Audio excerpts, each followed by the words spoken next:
Tere tulemast siis kõigile järjekordsele Buildest ja Eesti Ehitusettevõtjate Liidu koolitussarjas olevale koolitusele. Ja tänaseks teemaks on meil siis päikesepaneelide süsteemid katustel ja kukkumiskaitse ja samuti, kuidas need kõik siis omavahel seotud on.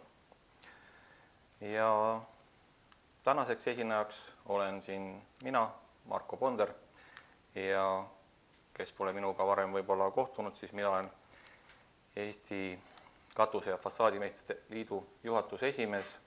Samuti olen siis selle viimase 2023 lamekatuse standardi üks kaasautoritest ja olen ka see inimene, kes siis õpetab kõiki Eesti lamekatuse ehitajaid, tööjuhte ja üldse selles vallas nii-öelda siis tegutsen. Samuti päiksepaneelide koolitused ja sellised asjad on samuti minu õlul.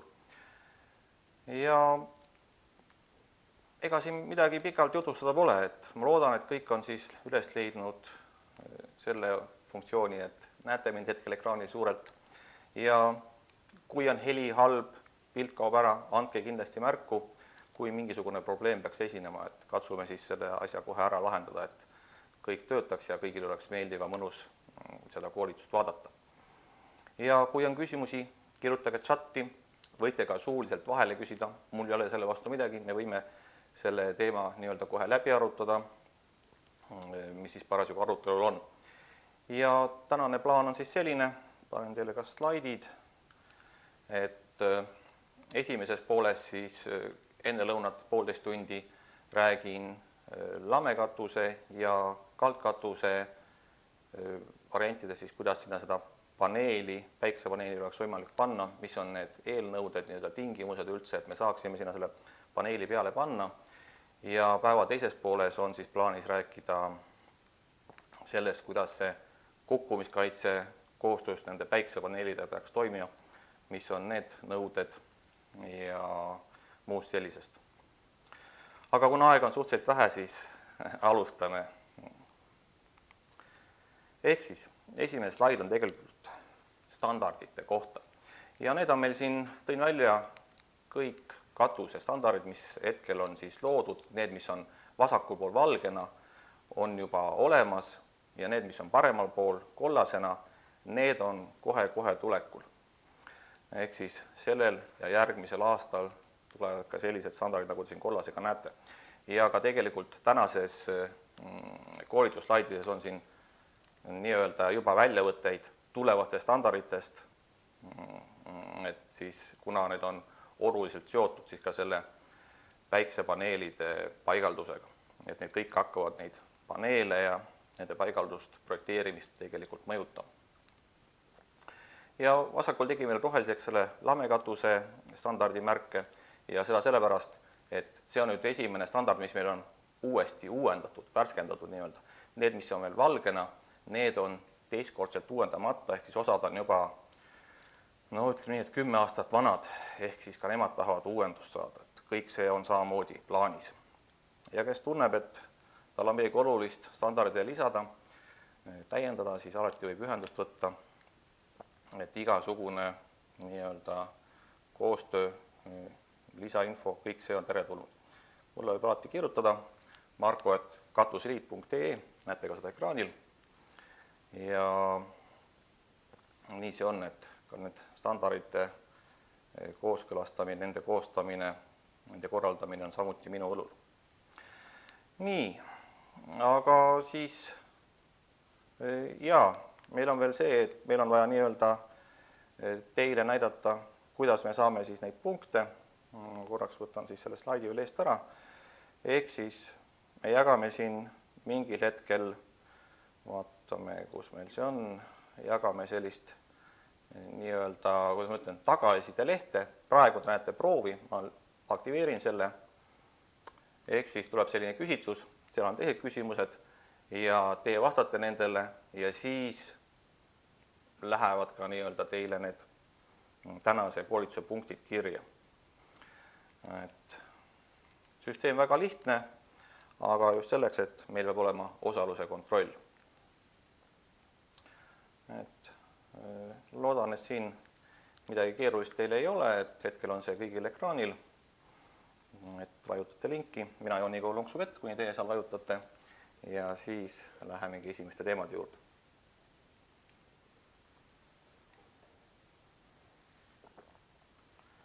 Ja, nii, ma arvan, et kõigil enam-vähem käpas, et siin midagi keerulist ei ole. Ja siis, kui on nii-öelda see õige hetk, siis tuleb samasugune asi natuke teistsuguses vormis. Nii, võtan endal selle siit eest ära ja aktiveerin uuesti oma slaidid. Nii. Teise asjana, mis ma tahan öelda, kuna meil on siin renoveerimisteema ja ka ütleme uuse ehitiste teema ja eelkõige päiksepaneele pannakse väga suures ulatuses lamekatusele, siis ma pean tooma välja ka selle asja, et tihtipeale on projektides on meil siis olukord, kus on väga segane, mida tegelikult tuleb teha. Ehk siis kirjutatakse kõik sinna sisse. Rillid, rüllid, EVS-id, kõik, mis leitakse. Aga ma toon siin lamekatuse osas kindlasti välja selle, et meie uus, nüüd küll juba 1,5 aastat kehtiv lamekatuse standard tegelikult on natukene teistsugune, kui on Soome oma. Ehk siis Soome nõuded on teised, meie nõuded on teised. Nii, keegi räägib meil vahele, me peame tema ära mutima siit kindlasti. Nii. Ja nüüd peaks olema jälle korras, et keegi vahele ei räägi. Et kindlasti arvestage sellega, et ei ole mõtet segadust tekitada. Et näiteks praegu meil ongi üks selline asi on kohtus ja kuna on igasuguseid asju sisse kirjutatud, siis võib lõpmatuseni vaielda, et mis me tegelikult teeme, sellepärast et nõuded on erinevad. Kui me võtame 10 aastat tagasi, jah, siis oli see, ütleme nii, et põhimõtteliselt me ise eriti midagi ei teadnud, vaatasime, mis soomlased teevad, tegime järgi. Nüüd me oleme palju targemad ja me tegelikult tahame teha asju paremini.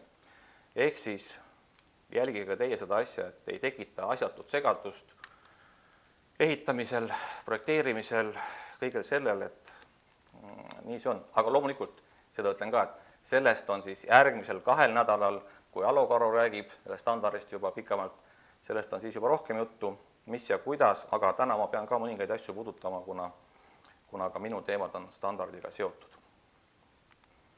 Nii, ehk siis esimene teema ongi meil lamekatustel päiksepaneelide süsteemid. Ja peangi tooma välja esimese teema standardist, et tavaline lamekatuse tööiga on meil 25 aastat, see on normaalne tööiga. Aga kõik meie uued katuseehitusstandardid hakkavad sisaldama seda tabelit.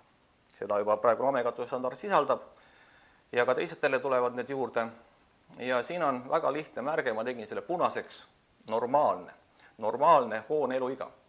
Tavaliselt me kirjutame projekti 50 aastat, kes siis nende projektidega tegeleb neid siis, või kes neid siis peab lugema, loeb, 50 aastat peab hoone kestma. Aga see võib olla ka mingi muu aeg, kui me teeme teistsuguse hoone. Võib-olla teemegi mingi kerghoone 25 aastaks, siis on nõuded hoopis teised ja ka materjalid võivad olla teised. Aga milles on siin kitsaskoht, et kui me teeme selle normaalse, näiteks kortermaja, tahame 50 aastat nii-öelda püsivust talle saavutada, siis kui me vaatame nüüd järgmist tabelit, mis on toodete tööiga, siis ma tegin punaseks ühe tulba, mille nimi on mõningase vaevaga asendatav või parendatav. Ja lamekatuse ehitusmaterjalid lähevad enamik sellesse kategooriasse. Ehk siis näete, nad kestavad 25 aastat. On ka mõningaid, mis kestavad kauem, aga sellega peab siis arvestama. Reaalsuses tähendab seda, et kui me kirjutame projekti, et hoone peab kestma 50 aastat, siis katust tuleb poole peal umbes renoveerida seal 25-30 aasta pärast. Et ilma renoveerimiseta pääseb ainult juhul, kui projektis on sellega arvestatud, on valitud paremaid ja kallimaid materjale, mis kestavad siis selle terve hoone elu ja ära, et see on väga-väga oluline asi, mis ma leian, et tuleb kõigil üheselt arusaadavaks teha ka tellijale, sest praegu on see, et paber kannatab kõike, kirjutame mingisugused aastad sisse, aga aga kui valime kõige odavamad materjalid, siis reaalsuses tellijal tuleb hakata 10 aasta pärast juba hoonet renoveerima. Kas katust, midagi muud, et nii see paraku on. Ja need tabelid on ka tegelikult otseselt seotud ju nende samade päiksepaneelidega, kuna paneelide eluiga loetakse ka umbes 25 aastat, seega ka neid tuleb asendada. Ja kui on ütleme renoveeritav hoone, siis mida renoveeritakse, kui palju, mis ulatuses, see on alati tegelikult küsimus. Nii, aga vaatame natuke selle siis paigalduse projekteerimise kohta, et mis sinna üldse võimalik panna on. Et 4 paigaldusmeetodit on olemas, millega saab siis neid lamekatusele paigaldada erinevaid päiksepaneele.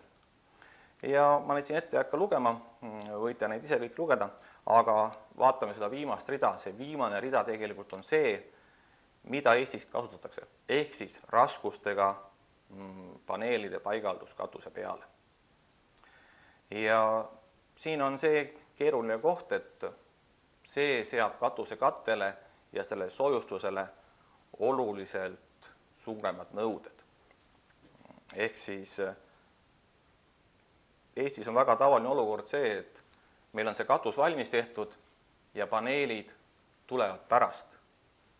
Ja mis sinna alla on tehtud, keegi tegelikult ei süvene ja sisuliselt tähendab seda, et võib-olla see katus kestab ainult 5 aastat, paremal juhul 10, kuna ta ei ole selle päiksepaneelide koormusega arvestatud.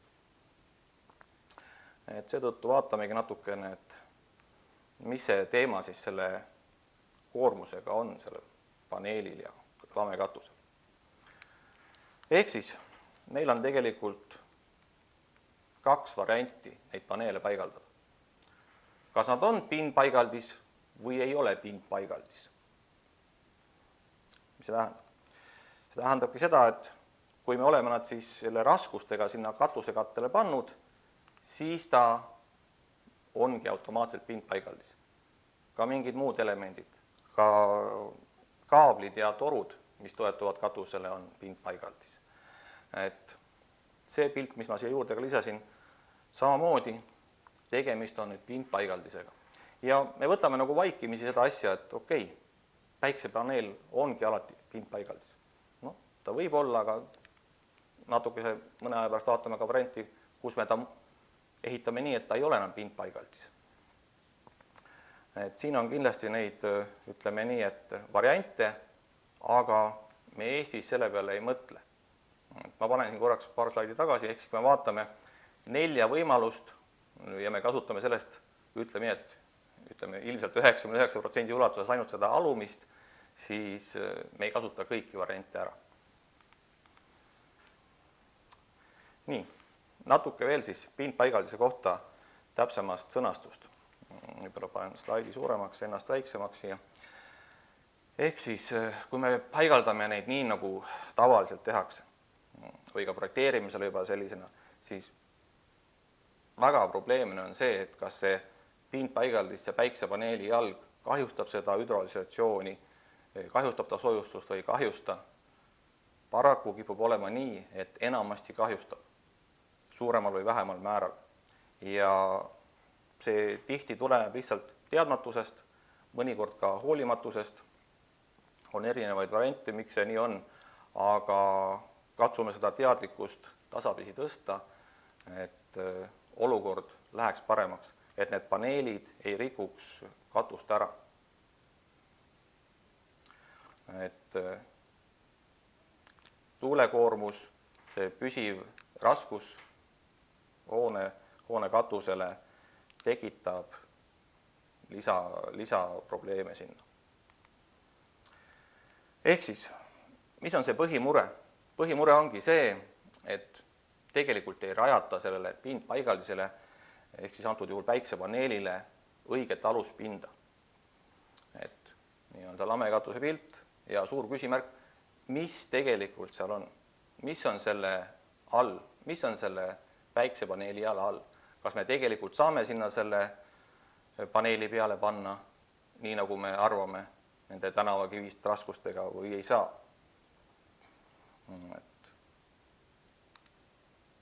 vaatame siis järgmist tabelit, mis on meil lamekatuse standardist. Nii paneme nii, et tabel oleks paremini näha. Ja siin on nüüd soojustuse koormusklasside tabel. Ma loodan, et enamik on sellega tuttavad, on seda vaadanud, see on lamekatuse standardist väljavõte ja tegin ta lihtsalt värviliseks. Standardis on ta mustvalge, aga värviliselt on võib-olla arusaadavam ja meil on nüüd koormusklassid juba 1,5 aastat. Ehk on koormusklass 2, koormusklass 3 ja koormusklass 4. Ja nagu te numbritest näete, siis koormusklass 2 on nüüd tegelikult selline koormusklass, mis on kõige nõrgem, aga paraku oleme me, ütleme nii, et viimased 30 aastat selliste numbritega lamekatuse soojustus paigaldanud. Ehk siis alumine soojustuse suure tugevus 30 kilopaskalit ja pealmine 50 kilopaskalit. Ja see ei ole kindlasti piisav päiksepaneelide koormuse talumiseks. Jalad vajuvad lihtsalt sisse. Kui me vaatame nüüd koormusklass 3, see on tehtud roheliseks. See on nüüd uue standardi mõistes siis see nii-öelda tavalise kasutuskoormusega katus.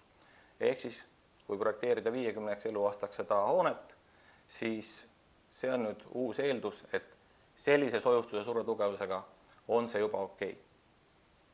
Milles on asja mõte? Asja mõte on selles, et kui 25 aasta pärast on see katusekate väsinud, siis kui soojustus on piisavalt tugev, siis seda ei pea ära viskama. Praegusel juhul kõik hooned, mis renoveeritakse, kogu see soojustus lisaks katusekattele on prügi, kasutuskõlbmatu. Ta on lihtsalt muutunud liiga pehmeks. Ja see praktiline kogemus on meil nii-öelda kõigil omal nahal käes. Ja seetõttu tuleb minna paremaks nende lahendustega.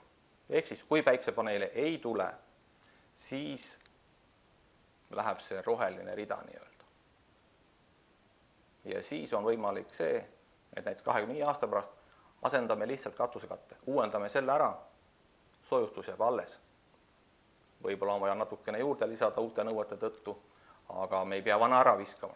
Ja see muudab kliendi jaoks, telje jaoks selle hoone ekspluatatsiooni oluliselt odavamaks. Aga juhul, kui tulevad päiksepaneelid, siis läheme selle punase rea peale ehk koormusklass 4 juurde.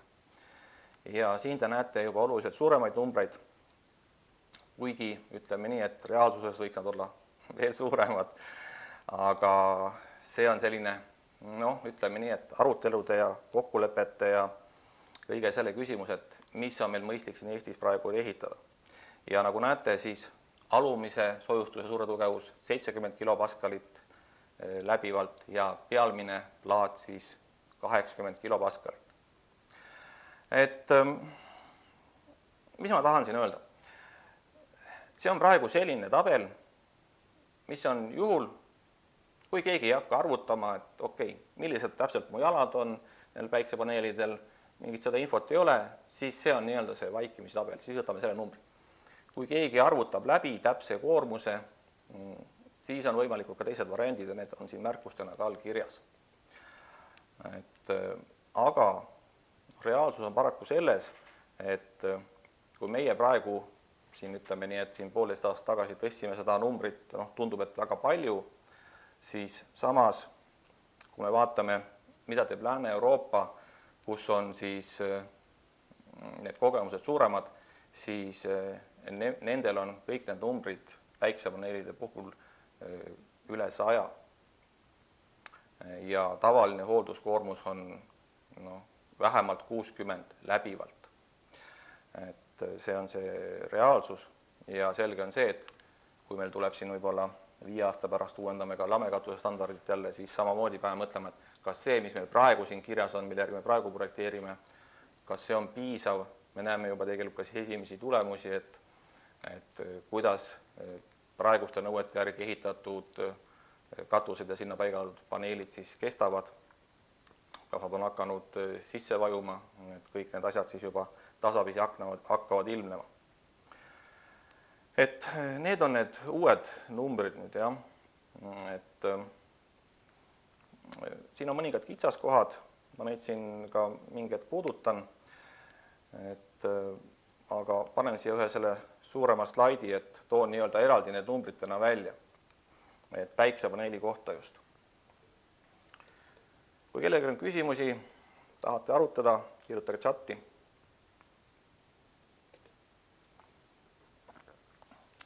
Vastake, küsige suuliselt. Ja milles on siis asi? Ma panen korraks nüüd selle eelmise tabeli tagasi. Vaatame seda korraks, jätame mällu. Ehk siis soojustus, mis pannakse päiksepaneelide alla või ka ütleme tavakatusele, peab olema lihtsalt öeldes tugevam. Ja seda just sellepärast, et mis hoonet me teeme. Et kui me teemegi näiteks seda lühikese elueaga hoonet, teeme mingisuguse moodulhoone, mingi lihtsa hoone, siis me võime pannagi selle koormusklass 2 soojustuse sinna ja see kestab selle aja ära. Mingit probleemi ei ole.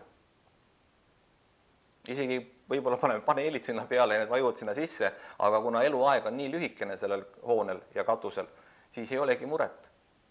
Aga need tabelid annavad kõigile võimaluse projekteerida ja ehitada siis hoone vastavalt reaalsele nii-öelda kestvusele. Et mida me tegelikult teeme, kui kaua see peab päriselt kestma, mitte ainult paberil.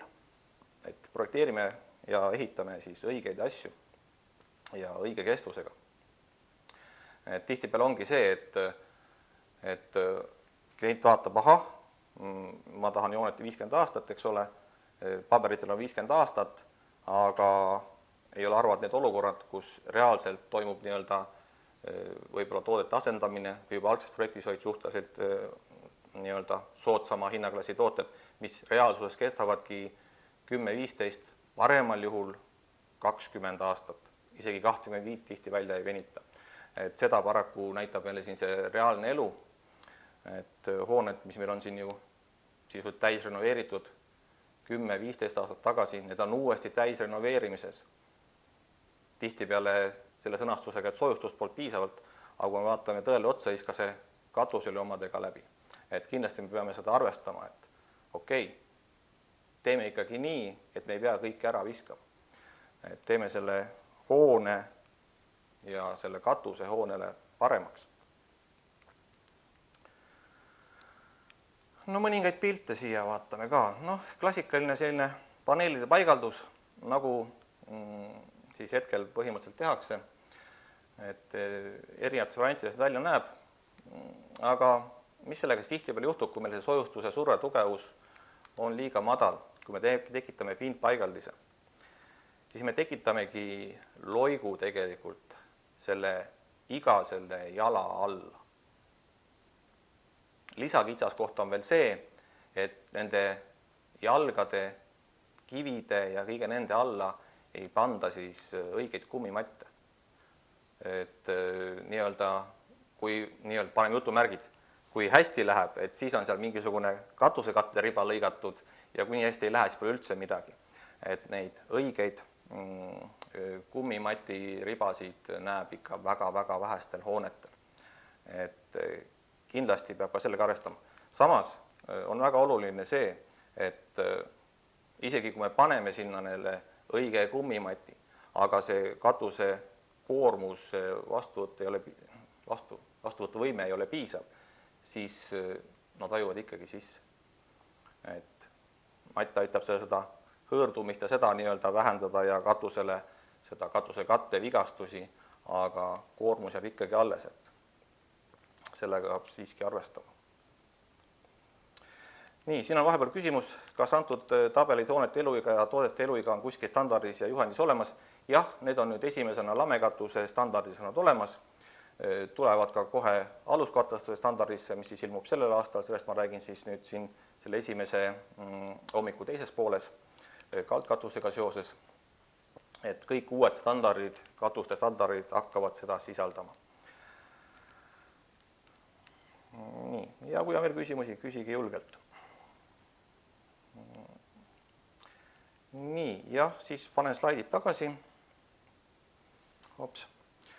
Ehk siis see vajumine on see kõige suurem mure ja kahjuks on olukord see, et on esimesed märgid ka sellest, et tihti vajub ka see koormusklass 4.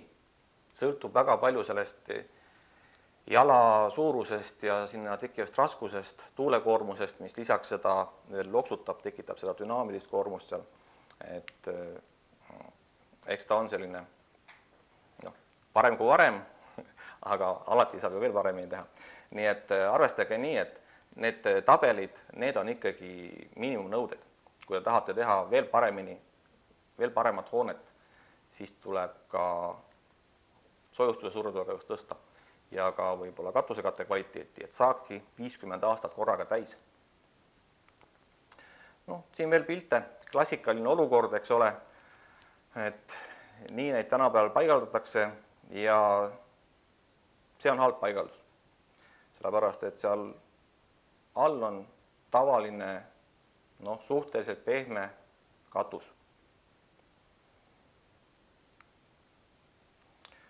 Nii, aga mida me saame muuta siis selle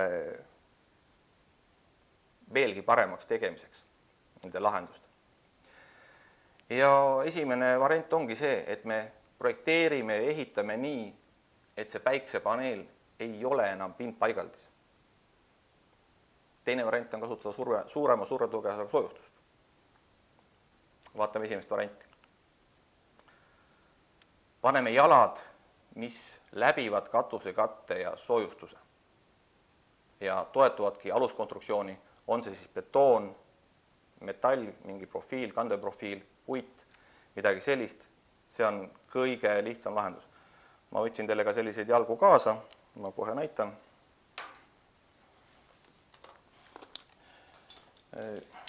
Varasemalt neid eriti ei olnud siin varasematel aastatel, aga kuna meil nüüd on uus lamekatuse standard, siis maaledojad sellega tegelevad ja minul on üks nendest näidetest kaasas.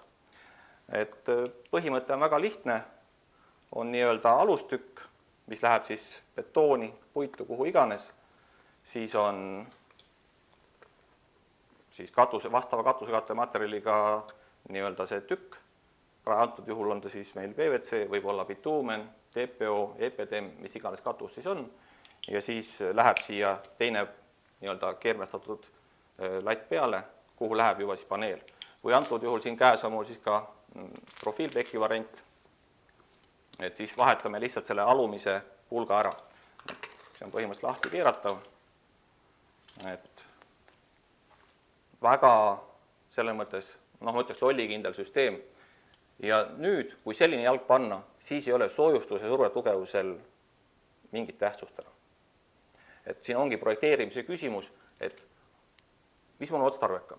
Kas mul otstarbekam panna väga palju kõvem soojustusmaterjal, kvaliteetsem katusekatte ja lubada sinna peale see paneelide koormus nende tavapäraste jalgadega või kasutan hoopiski soojustust ja katusekatet läbivaid jalgu ja toetan selle alustarindisse ja võin panna pehmema soojustuse ja samamoodi tegelikult parandada ka seda vee äravoolamist, lume nii-öelda probleemi, kõike seda jääprobleemi, kõike seda tegelikult vähendada. Sest et sellisel lahendusel, kus me toetame otse peale, tekivad lisaks ka need küsimused, okei, kuidas see vesi ära voolab? Veel enam, kuidas jää liikuma pääseb, sest väga tavaline on see, et neid paneele on pandud nii, et mitte midagi enam ei voola ja sinna taha kuhjub igasugust kraami. Et sellised lahendused on täiesti olemas, et küsige, kes lamekatuste materjaliga tegelevad, neil on tihtipeale need juba igasugused erinevad variandid olemas. Et siin on lihtsalt üks näide sellest.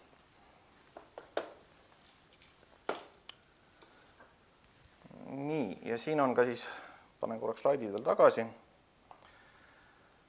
Ehk siis siin on siis veel varianti sellest jalgadega lahendusest. Ja kuna jalg maksab ka, siis tegelikult on nii, et sellise lahenduse puhul annab see nii-öelda see jalatootja kogu selle arvutuse. Teil on vaja teada ainult paneeli mõõtu. Ja kogu see raamistik, jalgade arv, see skeem koos tuulekoormusarvutuse kõige sellega tuleb juba siis selle tootja poolt nii-öelda. Et see on, ma ütleks nii, et selle mõttes lollikindel lahendus, et te ei tekita katusele lisakoormust, te ei tekita sinna pindpaigaldisi. Vesi saab paremini ära voolata, katusekate ei saa lisakoormust, kõik soojustus, kõik need eelised tegelikult tulevad mängu. Aga jah, see on puhtalt just nüüd mõtlemise küsimus, mis on mõistlikum, mis on otstarbekam. No, võib-olla minu nägemuses on ainult see tunne, et need nii-öelda läbivad jalad on parem lahendus. Lihtsalt ma olen võib-olla näinud liiga palju neid paneele, mis on probleeme tekitanud katustele, mis on siis raskustega peale pandud, aga ma ütlen, see kõik on võimalik projekteerida ja ehitada, kui lahendus eelnevalt läbi mõelda. Et just nimelt, et ärme lähe selle peale, et suvaliselt lihtsalt, paneelid paneme peale. Sest kui me läheme päeva teise poole, siis reaalsuses on ka takistus selles, et me peame kuidagi saama ka neid hooldada, aga sellest siis juba päeva teises pooles. Teine variant on meil siis paigaldada tugevam soojustus. Ja tänapäeval on suhteliselt levinud siis piirsoojustus, aga siin on üks kitsas koht. Piir on väga tugev, ütleme nii, et alates 120, 150 sellised numbrid on tavalised suure tugevusel, aga sellisel juhul mina soovitan villaplaadi vahelt välja võtta. Sest tihtipeale, isegi praegu, kui me näiteks ehitame selle näiteks piirkatused, piirsoojustuse katused, siis Päästeamet nõuab meile villaplaati peale. Kes eelmisel nädalal siin loengus oli, siis oli ka sellest teemast juttu. Et samamoodi ütlen siin, et piir ei põle nagu EPS. Kahjuks on ta EPS-iga võrdsustatud, mis minu nägemuses on valetegu. Ja selleks, et me tegelikult täidaks siis Päästeameti nõudeid, tuleb võtta mõne tootja täislahendus. Siia praegu ma tõin Powderi lahenduse, IGOL on kindlasti veel neid lahendusi ja ka teistel tootjatel, kus on siis juba tootja poolt testitud lahendus. Kitsaskohaks on see, et ei saa suvalisi tooteid võtta, et võtan, siit võtan selle 3 eurose, sealt võtan 4 eurose ja siis midagi võtan veel 5 eurost sealt nii-öelda ruutmeetri kohta. Võib-olla kõik tuleb võtta, et on okei, iga asi on 7 eurot ruutmeeter, et natuke kallim, aga samas see lõpptulemus on tõenäoliselt oluliselt parem. Et me seda saame tugevama aluspinna, kui me räägime päiksepaneelide seisukohast siis, ja tahame neid otse nii-öelda raskustega sinna peale panna, siis nüüd on meil see suure tugevus näiteks 150 kilopascal. Ei ole enam see standardi nõue 80. Ehk siis me oleme sisuliselt peaaegu poole paremaks läinud ja tõenäosus, et see ära vajub, on väga väike. Et need on kõik need mõttekohad tegelikult, kuidas me saame neid paneele paigaldada. Et mis need variandid on, et okei, see ei ole ainult üks, et võtan lihtsalt see raskused. Ei, võib-olla võtan jalad. Võib-olla teen veel midagi. No need liimitavad, peale kleebitavad variandid, need on maailmas olemas, aga ma arvan, et Eestis ei hakka levima need, ehk siis sellised, ütleme, need paberõhuksed, sest meil on lihtsalt lund ja võib-olla natuke liiga palju, et pigem hakatakse neid fassaadidele panema, et selline variant, ma arvan, meile väga levima ei hakka. Et ma arvan, meil on need 2 varianti jäävad sellist valdavateks. Minu oletus puhtalt. Kunagi ei tea, mis tulevik toob. Et kindlasti selle peale mõelge ka, et okei, kuidas ma saan teha nii, et see, mis mul on see nii-öelda see standardi miinimumnõue, kuidas ma saan selle viia paremaks. Kas see on otstarbekas? Võib-olla kui te rahasi kokku lööte, saate arvutada välja, et okei, ma võtan sealt selle materjali välja, seda ma ei kasuta, ma võtan mingi teises kohast selle, saan parema materjali sinna panna ja kokkuvõttes saan parema ja kaua kestvama tulemuse. Et mis mina küll siin selles katuste ja lamekatuste teemas olles juba pea 30 aastat, siis näen väga selgelt, et eriti lamekatuste osas on meil see teema, et kõik suruvad seda kõige odavamat asja, kõige odavamat hinda, aga mina ütlen, et vaatame natuke suuremat pilti, et kui me lisame võib-olla sinna ruutmeetrile selle euro või 2 juurde ja me saame hoobilt näiteks 25-aastase kestvuse asemel näiteks seal 40 aastat või 50 aastat, siis kui palju see tegelikult kokkuhoidu tähendab. Sest selge on see, et kui me hakkame 20 aasta pealt renoveerima, siis on see oluliselt kallim, kui praegu oli ehitada. Kõik need küsimused tuleb tegelikult tellijale ehk sellele, kelle käes on rahakott, selgeks teha. Tellija ütleb küll, et tahab nii-öelda kõige odavamat, kõige paremat, aga me kõik teame, et odavat ja head ei ole olemas. Siis tuleb teha kas 2 korda või 3 korda. Sõltub sellest, et millal õpitakse, et tuleb ka raha selle eest välja käia, kui tahad head asja.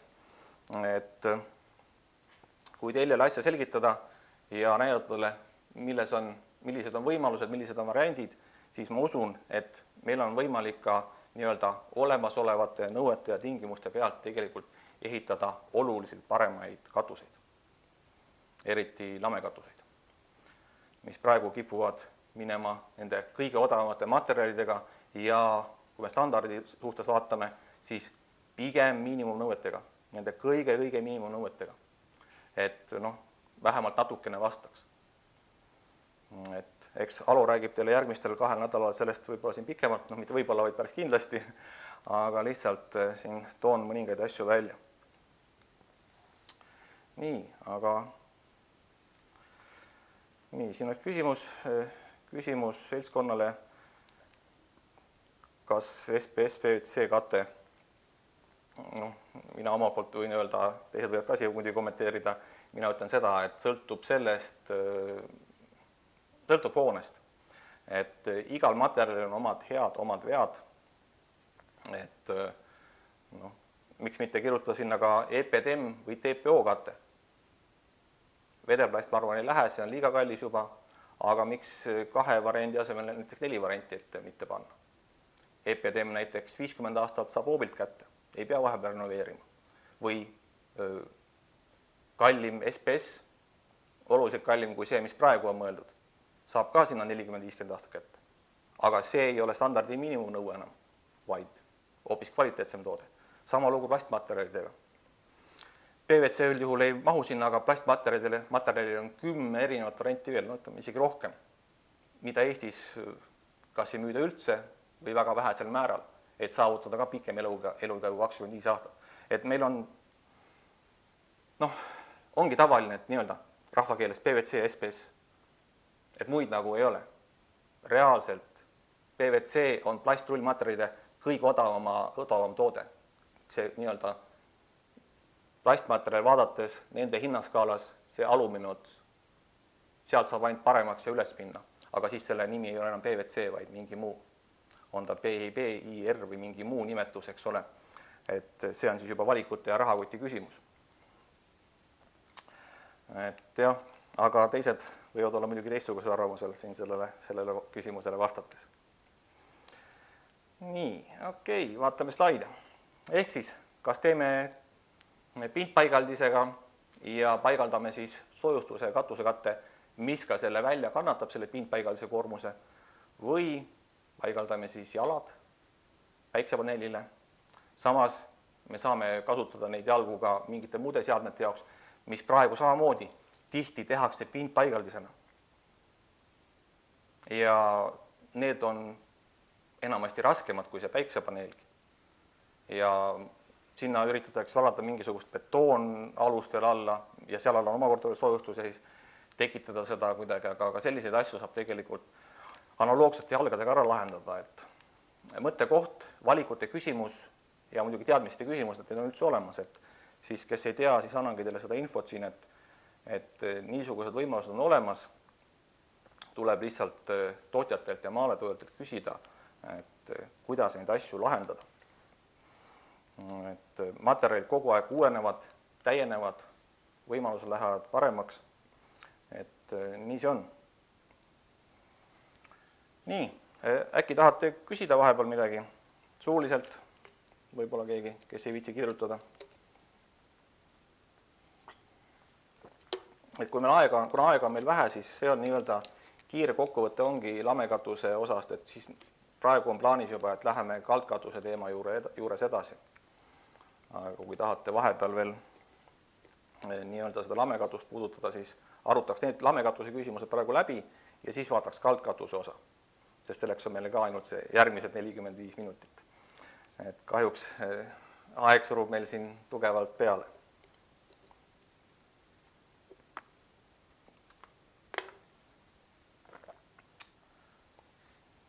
kõik on vaikselt, ei kiruta.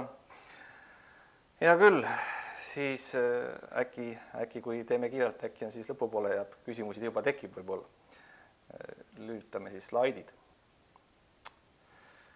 Kaldkatustele samamoodi paneelide paigaldusvõimalused ju olemas, aga Eestis kaldkatustele pannakse selgelt vähem, et kaldkatused põhiliselt on eramud ja seal on need pinnad ka väiksemad ja tihtipeale ongi nii, et lihtsalt eramuomanik helistab mõnele päiksepaneelide paigaldajat, et kuule, et tule panne mulle mingi hulk paneele on.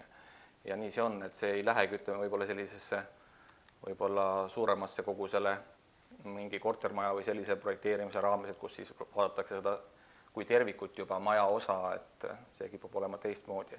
Aga samas meil on ka siin suuri kaldkatuseid ja ka eramuid saab teha ju terviklahendusena juba algusest peale läbi mõelda, et ka see on aina parem, et ikkagi nii ka tehakse juba.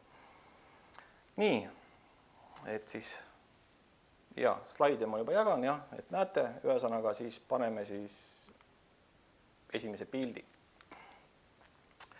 Nii, ehk siis esimene murekoht on see, et kui praegu on see kaldkatus valmis, rahvakeeles siis hiilkatus, ametliku nimega kaldkatus, kui see on praegu valmis, siis on väga suur tõenäosus, et ta ei vasta päiksepaneelide paigaldamise nõuetele.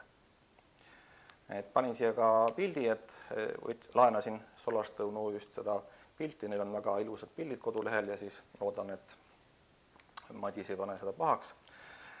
Et mis ma tahan teile öelda?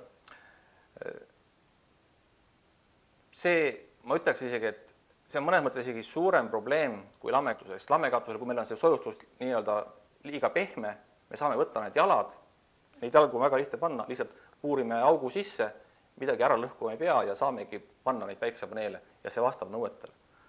Kaldkatuse osas on see asi palju keerulisem, just selle aluspinna osas. Sellepärast, et ma tõin siia vasakule poole siin need probleemid välja, ehk siis kui suur on tuulutusvahe, mis tüüpi on aluskate ja milline on roovitus, tuulutusroov, muud roovid. Nii, järgmisena näitame teile tabelit, mis alles ilmub käesoleval aastal ja need on uued nõuded ülemisele siis tuulutusroovile. Tuulutusroov võib olla 2 või alumine ülemine tuulutusvahe olla, need on nüüd ülemise tuulutusroovi nõuded. Ja kes ei tea, mis asi on tuulutusroov, siis tuulutusroov on rahvakeeles distantsliist. Aga kuna seoses uue aluskatuste standardiga hakkame me päriselt ka kaldkatuseid tuulutama, siis see ei ole enam distantsliist, vaid päriselt tuulutusroov. Ja siin te näete tegelikult seda, et seda, paneme jutumärkid, distantsliistu saab edaspidi kasutada ainult väga järskudel katustel ja tegelikult päiksepaneelide puhul üldse mitte, kuna seal on miinimumnõue 45. Ja ka vahe peab olema sees, siis aluskatte ja päiksepaneeli vahel piisav. Et need on siin numbrid, mida te ei ole näinud ja mis selle aasta lõpupoole ilmuvad siis ametlikult.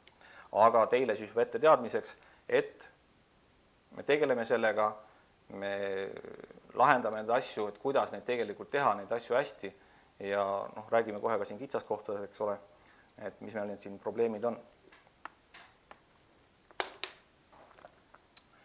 Nii, ehk siis esimene murekoht, mis meil kohe tekib, on see sama aluskate. Et kui meil on näiteks kui on uus ehitis, saame kohe ehitada õigesti, aga kui meil ongi see renoveeritav hoone ja siis ongi mõtet võib-olla teeme mingi osaliselt seal natukene või ainult selle päiksepaneelide kohalt midagi võib-olla sätime, siis tihtipeale see ei ole piisav. Ehk siis just nimelt me peamegi arvestama sellega, mis on selle tuulutusroovi kõrgus. Kas see õhkvahe on üldse piisav? Võin teile öelda, et enamasti, kui me vaatame neid numbreid, mis meil siin hetk tagasi olid ekraanil ja mis on tegelikult ehitatud siin viimased 30 aastat, siis tuulutusvahed ei ole piisavad. Ja just katuse kallet arvestades, sest meil ei ole need majad tänapäeval enamasti seal 40-kraadiste ega 45-kraadiste katustega nagu vanasti, vaid just nimelt lauged seal 20 kraadi natuke siia-sinna tihtipeale. Ja see tegelikult esitab selle tuulutusvahedele oluliselt suuremad nõuded nii-öelda. Aga reaalsuses otsa vaadates me lihtsalt ei ole neid täitnud. Me oleme igale poole põrutanud selle nii-öelda tollise laua ja käib küll, on ju. Tegelikult ei käi. Ja eriti, kui me vaatame päiksepaneelile otsa, mis samamoodi kuumeneb ja tekitab omakorda lisaprobleeme, ütleme siis nii. Ehk siis, mis aluskate seal on? Kas see üldse kõlbab päiksepaneelide alla või on ta juba praegu täiesti räbal? Kas ta täidab mingisuguseidki nõudeid? Nii, siin vahepeal on küsimus, kui hetkel on projekteerimises kaldkatus, aga päiksepaneelid on planeeritud paigaldada tulevikus, siis kas ja kuidas seda lahendada hetkel? Siis minu soe soovitus on mitte alla 45 tuulutusroovi kasutada. Ehk siis, kui me vaatame seda tabelit, seda numbrit siin, et sõltub, mis jalg on. Ma võin teile jalgu ka näidata muidugi, et näiteks kaldkatusjalad, mul küll oli natuke hiljem see plaanis, aga võtame siit mõne variandi.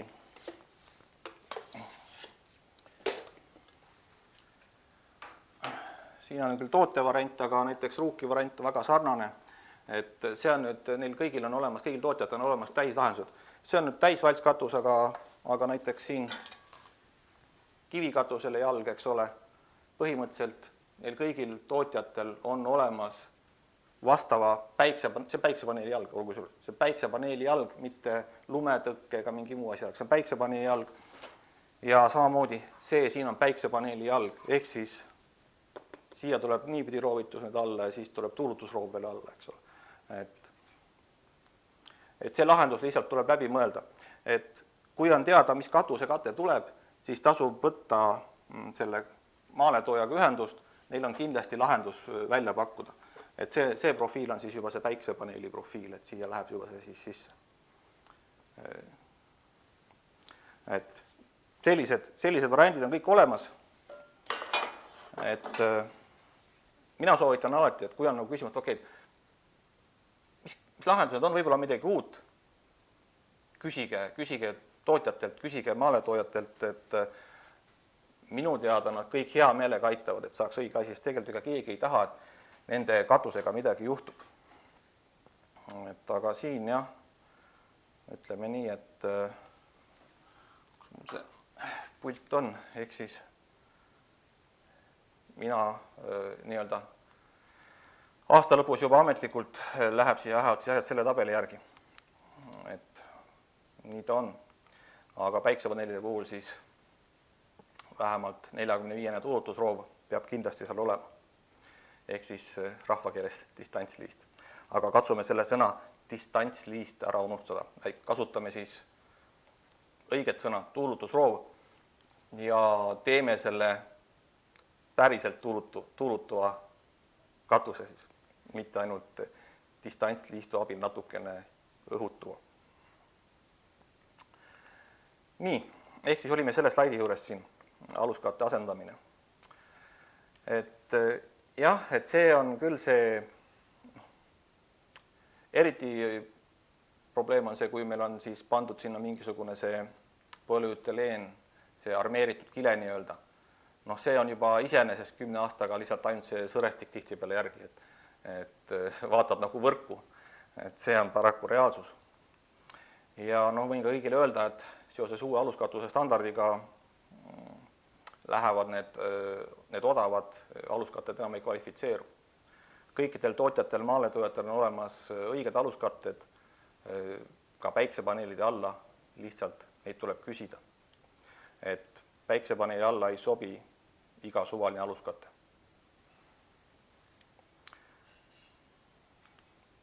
Nii. Ja siia on pani siis sellise lause, et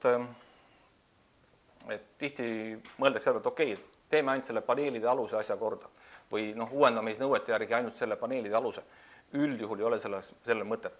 Et mõttekas on kindlasti, kas kogu see katuse nii-öelda külg või see osa, kus paneelid on, täies ulatuses renoveerida õigesti, võib-olla ka kogu katuset saaks ta õigesti tööle panna. Aga ütleme nii, kui suuri probleeme ei ole, siis kindlasti see külg, kus päiksepaneelid tulevad kaldkatusele. Et ma eriti ei kujuta ette muus osas seda, et saaks teha niimoodi poolikult. No saaks, aga tõenäoliselt, kui hiljem need kulud ja tulud kokku lüüa, siis on tulemus see, et oleks olnud mõistlik kogu see külg ära teha, kui mitte mõlemad. Et kindlasti selle peale ka mõelda. Ja panin siia ka siis pildi ja tegin nooled ja kirjad juurde, et oleks selge, mis asi on tuulutusroov ja kus on siis roov, et mitte ei ole distantsliist. Ja see on nüüd siis ülemise tuulutusvahega katus, võib-olla ka kahene, ehk siis ka all tuulutusvahe. See sõltub konkreetsest katusest, konkreetsest lahendusest, kuidas seda teha. Et nii ta on. Et oleks see siis siin ka meil ära öeldud, ära kirjeldatud arusaamatuste vältimiseks. Nii, aga siis on tegelikult üks väga äge lahendus veel, mida ka paigaldatakse, on see, kui meil on päiksepaneel ongi katusekate. Et ka siin Eestis on meil variante, kas siis tähendab sellise võimaluse, sellise katuse ehitamiseks, aga ka siin Lääne-Euroopas muudel tootjatel analoogseid lahendusi. Et siin te näete kohe numbrit, mille ma tegin värviliseks. Aluskatte nõue. Sellisel juhul, kui katusekatet enam päiksepaneeli ja aluskatte vahel ei ole, 120 kraadi ja tuletundlikkus B-klass. See on uuest aluskatuste standardist siis väljavõte. Ilmumata standardist igaks juhuks ütlen, et ärge otsima hakake, ta ei ole veel ilmunud. Et sellega peab kindlasti arvestama, et see just nimelt, kuidas see päiksepaneel mõjutab ja vähendama neid riske. Et see asi oleks ikkagi ohutu. Ja siia tekitasin ka siis ühe pildi.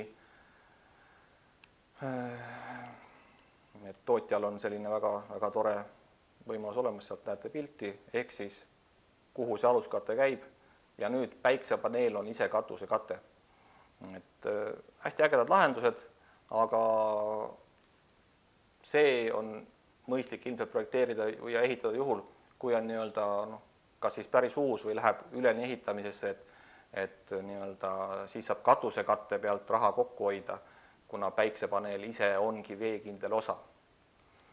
Et seda võiks ka Eestis vabalt rohkem kasutada, aga ilmselt hind on natukene rohkem kui siis katusekatte pluss eraldi päiksepaneel, aga nad on täiesti erinevad lahendused, et veel kord võtan siin selle ütleme, et kui me vaatame seda jalga siin on, et see näiteks siin käib, antud juhul on ta kivikatuse jalg, et ta käib siia roovi taha, siin vahel on see katuse veel kivi, siis siia peale tuleb see sama siis paneeli siin veel jooksma, et siin on oluliselt rohkem kihte. Kas see on vajalik teha, kui me võtame näiteks selle ühe lahenduse, et paneme hoopiski paneeli selle asemele. Et maitse küsimus, eelistuse küsimus, ka loomulikult rahakoti küsimus, aga ma tahan teile öelda, et kõik võimalused on olemas. Et me tihti oleme siin Eestis kinni nendes nagu kõige lihtsamates ja tõenäoliselt kõige odavamates lahenduses, mis tihtipeale, kui me arvestame selle raha lõpuks kokku, siis saame teada, et võib-olla me ei hoidnudki midagi kokku, aga tulemus lihtsalt sai kehvem. Et minu soov siin täna ongi teile neid variante ja võimalusi näidata, et mis ja kuidas. Nii, tahab äkki keegi midagi küsida?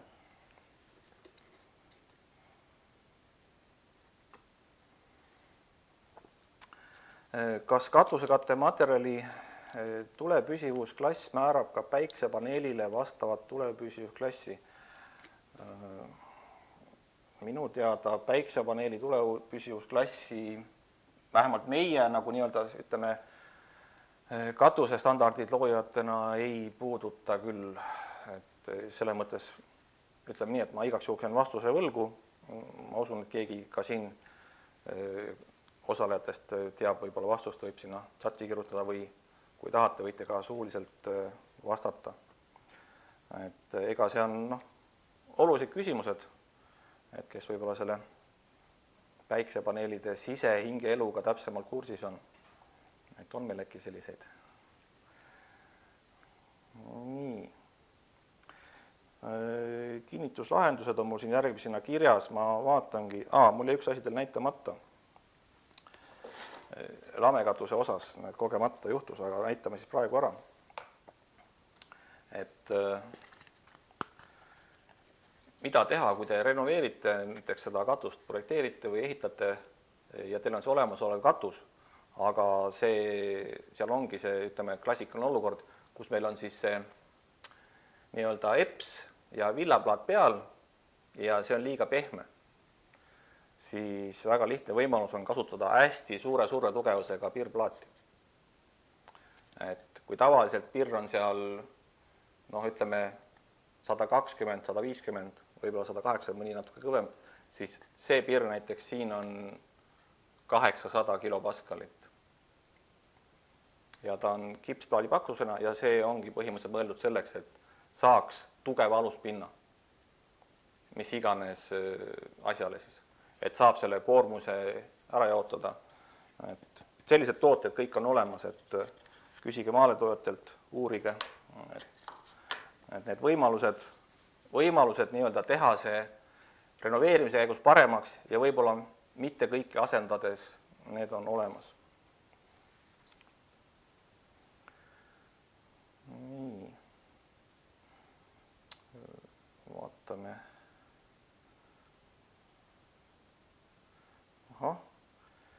Tundub, et ma olen täna kiire jutuga, sellepärast, et ma tahtsin teile näidata, ma jätsin enamik näidiseid, ma jätsin autosse ja ma ei tarinud neid üles, kuna ma mõtlen ühest või paarist piisab. Nii, siin on, ma pean siin võtma slaidi või selle ette, lisan juurde, kui katusematerjal vastab tulevuspüsivusklassile A, siis kas on kohustus kasutada sama klassiga paneele? Ei tea, igaks juhuks ei vasta, et jään võlgu, aga see on selline küsimus, mida ma kindlasti uurin, sest ma tahan seda ise ka teada. Et mina seda vastust hetkel ei tea. Et mis tingimus nendele paneelidele siis rakendub. See on väga hea küsimus tegelikult. Et siin pärast õnnut tuleb meil veel neid sama stiilised küsimusi või kerkiv õhku küsimusi, et mis on siis nõutud, mis ei ole nõutud, et mis see tegelikult on. Et siin ei ole tihtipeale meil hetkel ühesed vastused võib-olla sellepärast, et ei olegi mingi reeglistikku veel loodud. Ma loen ette ka, et kes siis hiljem järgi vaatab, et ma loen mõlemad ette nii küsimuse kui vastuse, et oleks aru saada, millest jutt käib. Et kui katusematerjal vastab tulevuspüsivusklassile A, siis kas on kohustus kasutada sama klassiga paneele? Ja siin on nüüd teine variant, et kuna integreeritud päiksepaneelide all on kaabeldus ja ühendused ja teatud hetkedel on vaja nendele ligi pääseda remondi või hoolduse jaoks, siis kas EVS 920 sellega ka arvestab? Need on siis küsimused. Tähendab, et kaabeldusele ligi pääseda.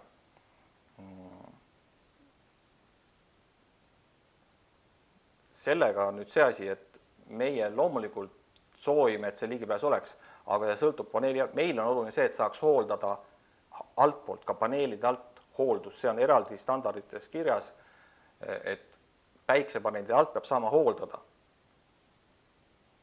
Samamoodi, siis sellisel juhul peaks juba saama ka sinna paneelidele nii-öelda kaabeldusele ligi.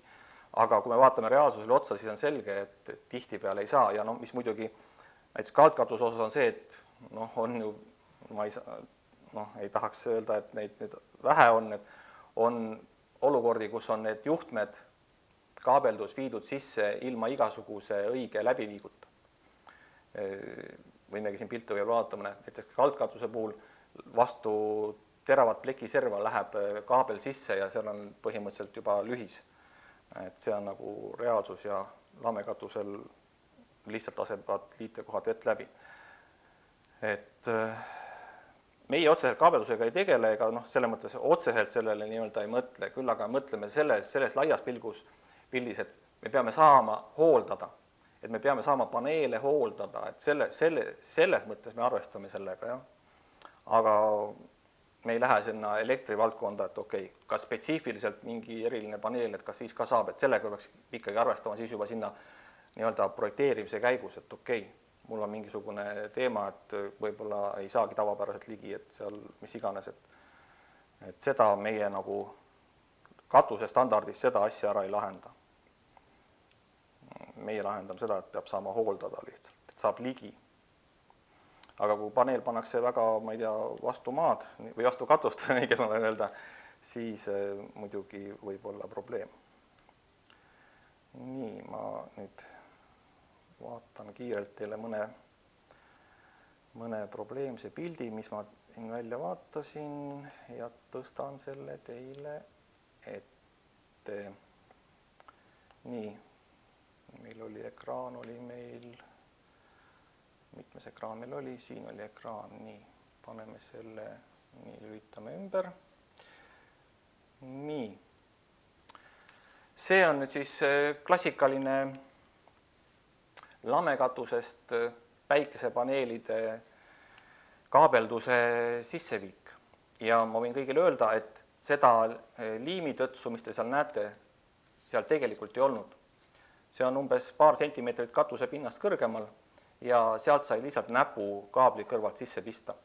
Ja kuna ma sinna sellele katusele juhuslikult läksin ja mul oli see liimipüss oli käes, siis ma näitasin üles head tahet ja lasin selle kaabliaugu lihtsalt liimi täis, et see vesi päris kohe sisse ei jookseks. Aga loomulikult ei ole see õige lahendus. Sellisest kohast ei tohi kindlasti ühtegi kaablit sisse viia, et see on nagu päev selge. Et ma vaatan kiirelt, kas mul on siin teile ka see õige läbiviigu pilt. Ma loodan, et ma võtsin sellega, no ei või olla. Ühesõnaga õige on tuua kurekaelaga, ma ei olegi kurekaelaga pilti siia valmis pannud, okei, väga kahju. Et kurekael, aga võime ju joonistada, loomulikult, me võime teistmoodi asja lahendada. Ühesõnaga, kui me teeme niimoodi, et ütleme, siin on katus, siin on mingi ventšaht, et see tuleb siia sisse viia näiteks, siit läheb katus edasi, tähendab niimoodi, siin on see šaht, siin on see paneel ja siin on see, võtame mingi teise värvi, teeme punasega näiteks. Nii, et siin on see, miks sa ei vaheta värvi siis nüüd? Nii, et siin on see, et niimoodi siit seda kaabeldust kindlasti sisse tuua ei tohi, et see siit läheb rist peale, et see on see, mis me pilti just praegu vaatasime. Et õige on see tuua siis kurekaelaga. Nii, võtame siis näiteks rohelisega. Ehk siis kurekael või luigekael, kuidas keegi nimetab. Neid tooteid on nii metallist kui plastmassist, aga mitte kanalisatsioonitorust. Kui on plastmass, peab olema õige UV-kindel plastik. Ehk siis nüüd läheb siit see kaabel sisse. Et kindlasti, ja see on ka lamekatuse standardis kirjas, et peab olema kurekaelaga kõik need asjad ära lahendatud. Et siit lihtsalt suvaliselt neid läbi tuua ei tohi. Või kui meil on kaldkatus, siis ega teema on sama kaldkatusel, kuna kaldkatuse standardid hetkel on natukene vananenud, need on pole jõudnud uuendada, siis seal on tegelikult sama teema, et kui meil on kaldkatus, eks ole, ja meil on vaja kuskilt see kaabel sisse viia, siis see tuleb ka vastava läbiviigu abil tuua. Mitte kuskilt suvaliselt kivi vahelt, pleki vahelt, et kindel ei sellistele asjadele, et paraku isegi võib-olla on õigesti projekteeritud, aga mis tegelikult on tehtud, see võib olla midagi muud. Et nii see on. Et väga elementaarsed asjad, mille vastu eksitakse. Nii, vaatame veel mõnda pilti teile.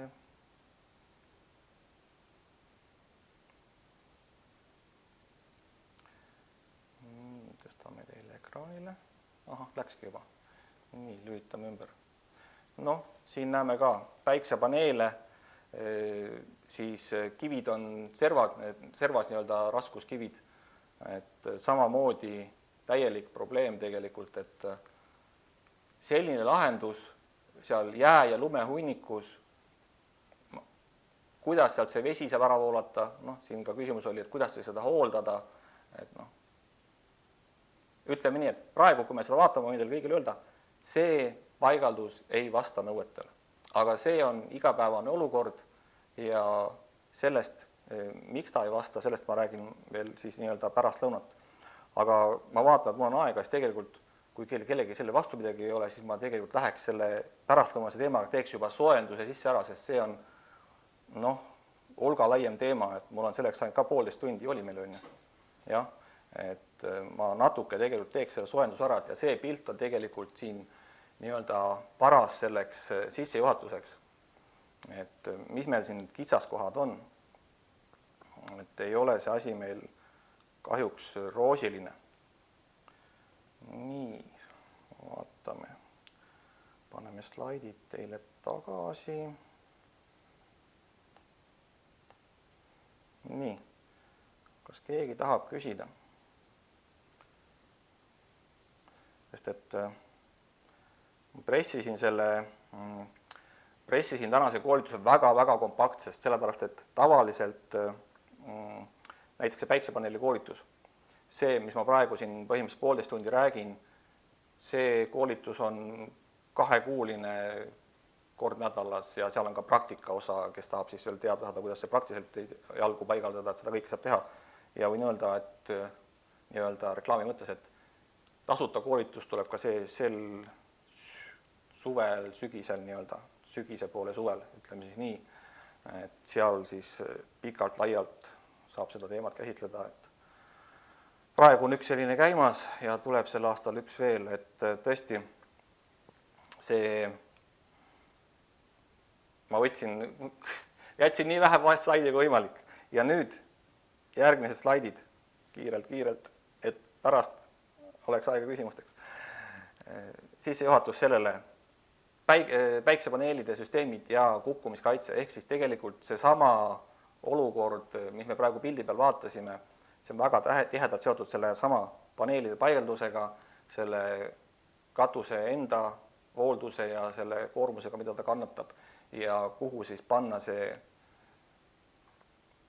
kukkumissüsteem, kukkumiskaitsesüsteem, et oleks ohutu. Ehk siis, kui me vaatame päiksepaneele ja lamekatust, kuhu need enamasti pannakse, siis mida te siin näete? No, reaalsuses on see üks suur probleem lihtsalt. Et ei ole võimalik sel katusel ju mitte midagi teha, ilma et see ei oleks kuidagi eluohtlik. Et kui paneeli hooldaja soovib seal mingit paneeli minna uurima, siis kuidas ta seda teeb? Mis valemiga on seal võimalik üldse kuhugi pääseda, nii et all kukuks, et sisuliselt võimatu. Ehk siis, mis on esimene nõue? Kui päiksepaneele üldse kavandatakse katusele, siis koos sellega tuleb ära lahendada kukkumiskaitsesüsteem või piirded. Ja see on meil kehtivas lamekatuse standardis sees. See kehtib juba 1,5 aastat ja see on tekitanud palju küsimusi, et mismoodi see siis on ja ma katsungi täna sellele ka natuke valgust heita ja nüüd nii-öelda näpistame selle aja natuke pikemaks, et kuna see on ka väga-väga oluline teema ja siin on hästi palju segadust. Ehk siis see pilt siin, mis te näete ja see tekst ei lähe omavahel hetkel kokku, sest et keegi pole isegi mõelnud, et sinna saaks kuidagi minna või et peaks sinna sellele katusele minema või seal midagi hooldama, äkki kas või sodi pühkima, kui isegi paneelid kogu aeg töötavad ja probleeme pole. Et see kipub olema selline, noh, ütleme nii, et halb reaalsus. Nii, võtsin välja natukene siis seadusest, määrusest mõned punktid, ega otseselt lugema ei pea, kui ei viitsi, ma ütlen lihtsalt, siin oluline punkt on see, et alates 2 meetrist peab olema siis turvalisus tagatud, kuidagi see kukkumisoht nii-öelda välistatud, ütleme siis nii. Et see on selle erinevate pikkade tekstide kokkuvõte, et kui ehitate või projekteerite, siis peate mõtlema, et niipea kui katus on, nii peab kuidagi seal turvalisust tagama. Ja kui me mõtleme selle peale, et meil praegu on näiteks needsamad, ütleme, et on see hoone on valmis, katus on valmis ja sinna siis on soov valmis katusele projekteerida päiksepaneele peale, siis esimesed küsimused on kohe need, mis me just ennem arutasime. Milline on soojustus, mis suure tugevusega? Mis on katuse kate, kas ta on vananenud? Ütlen kohe, et meie soovitus on see, et kui katuse kate on vanem kui 5 aastat, siis peab hoolega mõtlema, kas on ikka mõtet päiksepaneeli sinna peale panna. Sest tõenäosus, et katuse kate tuleb ennem uuendada kui paneelid, on väga suur. Ehk siis üldjuhul, kui katus ei ole uus, on mõistlik uuendada katuse kate koos paneelide paigaldusega. Pluss eraldi küsimus on siis see, kas meil soojustus all on piisav või mitte. Üldjuhul mitte. Ja nüüd lisandub veel see ohutuse küsimus. Okei, kuhu ma selle panen? Et reaalsus ongi see, et ei saa seda katust üleni paneele täis planeerida. Kuigi kangesti nii tahaks, et saaks selle kas siis energiaklassi madalamaks või siis selle, mis ma tahtsin nüüd öelda, nii-öelda elektrit toota võimalikult palju. Et loomulikult see soov ju on täiesti olemas kõigil. Aga siin on väga oluline see, et see 2 meetrit. Tõin ka veel teise punkti välja, mis on siis toodud, et redeli paigaldus, eks ole, 1/4, selline elementaarne asi. Aga see otseselt ei puuduta nüüd seda projekteerimist ja ehitamist. See on pigem katusele minek, aga kuna see oli seal määruses samamoodi välja toodud, siis las ta olla. Aga väike sissejuhatus siis pärast õunasse teemasse ongi need kukkumiskaitsesüsteemid. Ja mina ja mitmed minu kolleegid siin on rääkinud sellest kukkumiskaitsest nüüd siis põhimõtteliselt ütleme, et juba 2 aastat. Ja täna ma räägin ka väga lühidalt, aga kes ei ole selle teemaga kursis, ma katsun anda selle ülevaate. Nii, issand, mul on juhtunud niisugune asi, et vabandan. Mul on kogemata on telefon arvutiga ühendatud. Et mõte katkes. Aha, nii, siin on üks küsimus. Vaatame, mis siin küsimus on. Kes on pädev isik kukkumiskaitset projekteerima või ehitama katusele? Iga kukkumiskaitset saab projekteerida selle süsteemi maale tooja.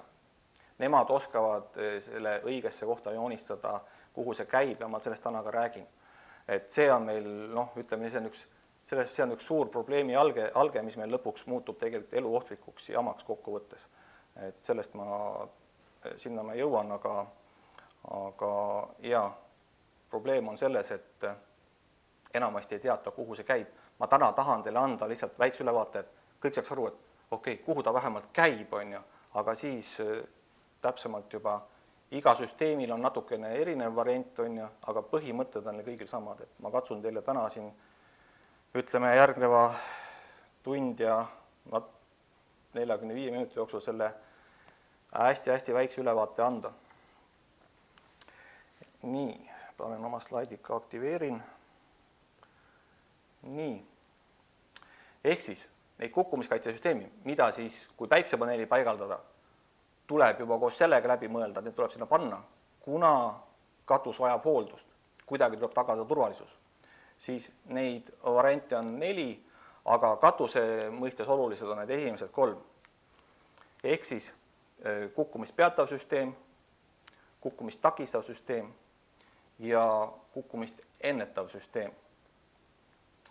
Köisliigupääsusüsteem on väga spetsiifiline ja üldjuhul eeldab siis juba põhimõtteliselt fassaadil ronimist või muud sellist asja, et see ei ole põhimõtteliselt sellise päiksepaneeli hoolduse või ütleme üldse katushoolduse või kasutuse seisukohast teema, et me käsitleme neid 3 ülemist. Ja need samad nimetused tulevad ka uude kukkumiskaitse standardisse, millest ma siis lubasin siin täna lõpus rääkida. Ma loodan, et mõni minut jääb ka selle jaoks aega, et natukene räägin, aga põhimõtteliselt see, mida ma praegu teile räägin, see sisuliselt ongi tulevane kukkumiskaitse standard. Mitmed need punktid on esimest korda sees meie lamekatuse standardis, mis on juba siis 1,5 aastat ilmunud, aga pikalt ja põhjalikult nii kald kui lamekatus käsitlevalt tulevad kõik need nõuded ka kukkumiskaitse standardisse, et olgu seis ära öeldud, et see, mis ma praegu räägin, see läheb sinna kõik nii-öelda sisse.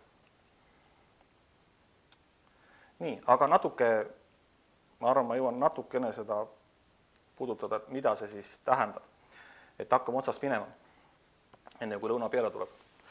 Kukkumist takistav süsteem ja see on nüüd süsteem, mida enamik arvab, et katusele projekteeritakse ja paigaldatakse. Ehk siis see on selline süsteem, mis ei võimalda üldse üle ääre minna, nii nagu see pilt siin on. Ma teen ennast natuke väiksemalt ja pilt ehk läheb ka suuremaks. Et näete, et inimene on nii-öelda kinni ja üle ääre üldse ei ulatu. See on nüüd kukkumist takistav süsteem. Aga milles on probleemkoht? Meil on teise nimega süsteem veel, kukkumist peatav süsteem. Ja nüüd saab üle ääre kukkuda juba. Asi on selles, et see ankurduspunkt, ehk rahvakeeles pollar, ametliku nimega ankurduspunkt, on see sama. Ta töötab mõlemal juhul. Et kui me paneme üldjuhul me mõtleme nii, et kui me paneme selle ankurduspunkti sinna katusele ja keegi paneb ennast sinna kinni, siis ta on turvaliselt selle katuse piires. Aga kuna see pannakse üldjuhul valesse kohta, siis hakkavad inimesed nii-öelda, on neil võimalik jääda rippesse, kukkuda alla lihtsalt öeldes. Nii, siin on üks küsimus, vahepeal vaatame selle ära. Nii, päiksepaneeli kinnituse tootjate arvutustel on tavaliselt vaikimisi arvestatud katuse serva ja paneeli vahel 1 meeter vahemaa. Kas see on piisav või peaks olema suurem? See nüüd sõltub sellest, milline kukkumiskaitse lahendus valida ja sellest ma kohe räägin edasi, et ma sellele küsimusele otsest vastust ei anna, vaid me jõuame selle vastuseni nii-öelda ühiselt jooksvalt. Ehk siis, panen slaidi tagasi, et nii see süsteem, mis kukkumist takistab, ehk me üldse ei saagi üle ääre, kui see, mis peatab, et me oleme juba üle ääre, ehk ta peatab kukkumise. Need on, katusel on see üks ja sama, see ankurduspunkt, üks ja sama see turvaliin, ehk see tross, see kõik on see sama. Ta töötab mõlemal juhul. Nii sel juhul, et ta ei lase teile üldse üle serva, kui sellel juhul, kui te kukute, ta ikkagi töötab ja peatab kukkumise. Ehk siis, kui ripute, ikkagi peatab. Aga probleem on selles, et sellel kukkumist peatava süsteemil on hoopis teised nõuded. Ja kahjuks on siin Eestis väga suur segadus ja arusaamatus, et mis mida teeb, kuhu läheb, kuidas peatab ja mis takistab ja nii edasi, et see on väga segane. Et ma katsun siin täna natuke selgitada. Ühesõnaga, niipea, kui inimene saab üle ääre kuidagi moodi, et see võimalus on talle loodud, siis peab olema hoone seintel 6,25 meetrit minimaalselt vaba ruumi. Ilma igasuguste seadmeteta, väljaulatavate torudeta, ilma rõduta, mille vastu saab kukkuda, ilma igasuguste selliste asjadeta. See on esimene eeldus, et üldse saaks selline süsteem eksisteerida. Aga sellel on probleemid. See süsteem paigaldatakse üldjuhul valesse kohta. Ja ma seda jällegi joonistan natukene, et see muuta arusaadavamaks, millest käib jutt. sest joonistamine tavaliselt annab meile parema ülevaate. Nii, kuidas me seda siis joonistame? Joonistame nii, et ütleme nii, et see on pealtvaates katus, eks ole. Nii. Kuhu tihtipeale need ankurluspunktid ehk rahvakeeles ja soome keeles pollarid pannakse? Tavaliselt me aga projekteerime, ehitame, tihtipeale paneme kas ühe keskele või näiteks meil on suurem katus, vaatame, üks on vähe, paneme ühe veel siia, ikka on vähe, teise pool jääb tühjaks, paneme veel ühe siia, et nüüd on nagu äge, et nüüd on nagu turvaline. Mis tegelikult tehtud? Tegelikult on paigaldatud need asjad väga valesse kohta. Ja ma katsungi nüüd anda selgituse, et mis on juhtunud, kui me niimoodi selle asja ära lahendame. Teatud tingimustel see võib toimida, aga üldjuhul mitte. Ja mis on kitsaskoht? Näiteks kui me vaatame seda, võtame näiteks selle siia esimeseks, mis on selle keskmise posti probleem. Selle probleem on see, et ta ei tee seal tegelikult mitte midagi. See, kas me oleme siin keskel kinni või mitte, ei mängi mitte mingit rolli. Katuse keskel on turvaline olla. Mitte keegi ei kuku katuselt alla. Ei kuku läbi katuse, see ei ole ohutsoon. See ei täida seal põhimõtteliselt oma otstarvet. Eriti kui katus on suurem. Kui tõesti katus on näiteks eramu katus, pisike katus, võib-olla siis võib olla mingi variant, aga me räägime ikkagi suurematest katustest, korterelamud, tootmishooned, mingid sellised, siis seal keskel ei ole mingit ohtu, seal puudub üldse vajadus see ankurduspunkt panna. Ja näiteks kui me vaatame ükskõik kumba seda servaala, näiteks vaatame näiteks seda, et mis sellel viga siis on, et siis ma olen ju servas ja ma nagu turvan, siis siin ongi see probleem, millest ma rääkisin. Ehk me teeme nagu süsteemi, mis meil takistab kukkuda. Nii, võtame mingi teise värvi, võtame näiteks siis rohelise, et näiteks ma tahan minna siia üles serva nurga peale, et mul on vaja midagi seal teha, midagi hooldada või on seal mõni paneel on siia pandud, et näiteks liigun siia. Ja ütleme, et näiteks see paneel oli pandud, see ankurduspunkt, ütleme, et oli näiteks pandud näiteks 2 või 3 meetrit, kirjutame 2 siia, et see on 2 meetri kauguse servast.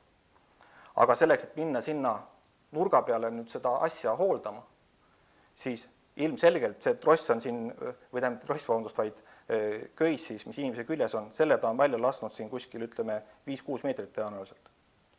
Näiteks 5 emmi on siin juba. Ja mis nüüd juhtub? Niipea, kui ta liigub sealt nurgast ära, näiteks siia poole, siis tal tekibki kohe võimalus üle ääre kukkuda. Ehk siis see süsteem, mis alguses tal takistas kukkumist, muutubki kukkumist peatavaks. Ja kui ta nüüd kukub, siis meil on probleem, meil on vaja päästeplaani.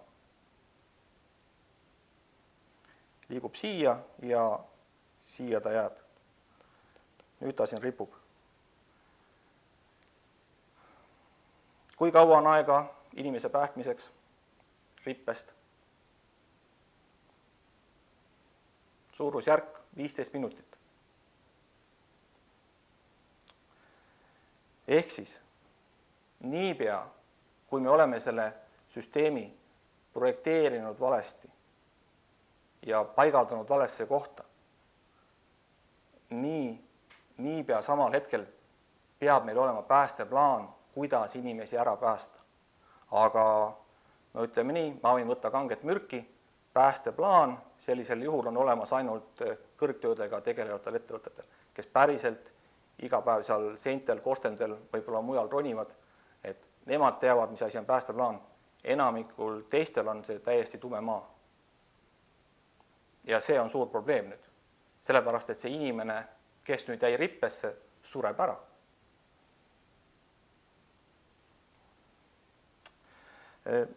Ma tõmbaks siin selles kohas pausi, teeks lõuna ja natuke enne 12 läheks edasi, et annaks teile siin mõtte koha, et miks see nii on.